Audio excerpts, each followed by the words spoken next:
Most foreign visitors arriving in Myanmar expect to drink tea. Finding out they are actually meant to eat it as a fermented salad is usually their first real culture shock. That surprise continues at breakfast, which is universally anchored by mohinga, a rich, highly complex fish broth poured over rice noodles. Then there is nakapi. This pungent, fermented fish paste acts as the absolute baseline for the local palate, injecting a sharp, uncompromising depth into daily meals. Because these few staples are so prominent, visitors often assume they have experienced a single, unified Myanmar cuisine. That assumption completely ignores the physical reality of a massive, fractured landscape.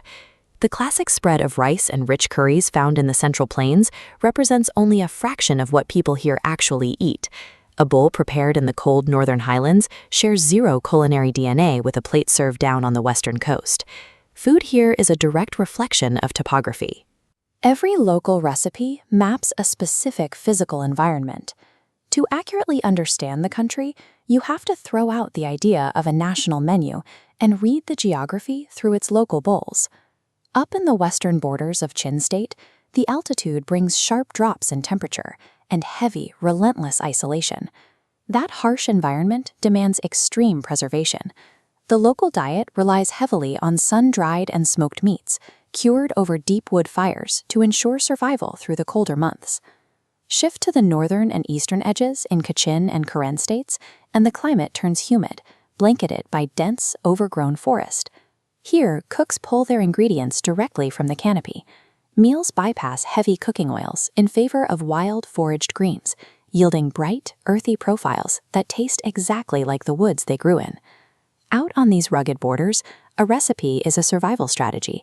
It is human adaptation served on a plate. Travel down to the western coast of Rakhine State, and the rhythm of the ocean completely dictates the local diet.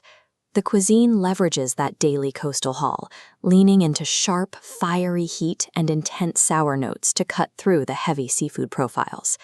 Move inland to the ancient capital of Mandalay, and environmental constraints give way to human commerce. Positioned on historic trade routes, Mandalay absorbed centuries of Chinese and Shan traffic. You taste that migration in dishes like Mandalay miche, thick noodles coated in richer, sweeter, and oilier sauces. As you travel inward from the borders, the food shifts from a tool for geographic survival into an edible record of human movement and historic trade. All of those isolated regional flavors eventually collide in the dense urban sprawl of Yangon. Tea shops and street food stalls operate as the foundational social engines that keep this massive city running. There is a strict chronological rhythm to it. Bowls of steaming mohinga fuel the workforce at dawn, while open-air barbecue skewers anchor the evening crowds. These tiny plastic tables act as neutral ground. It is the physical space where dozens of different ethnic populations sit shoulder to shoulder and intersect every single day.